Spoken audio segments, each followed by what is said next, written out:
My time here in Japan is sadly coming to an end. It is crazy to see how fast time flies by. And as I look back, I want to first and foremost thank God for this opportunity. And secondly, I would like to thank my sponsors for catching the vision, for the financial support, as well as their continual prayers. It is such an honor to be able to be in this nation and serve the people here. As you may know, I'm also in charge of the children's ministry. And after having so many events back to back with JTG Japan, I was feeling a little tired one morning. And I remember having to pray for grace in this place.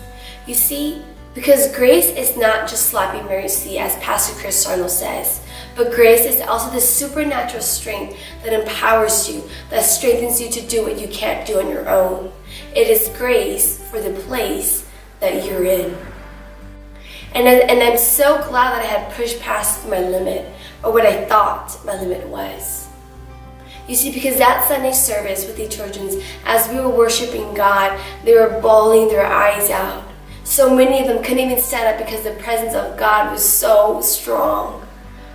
Just this past week, we were doing a prophetic activity where we were tapping into worshiping through the arts. And as I was praying for them to see visions, they would draw it out. We had this one son draw kids that he saw.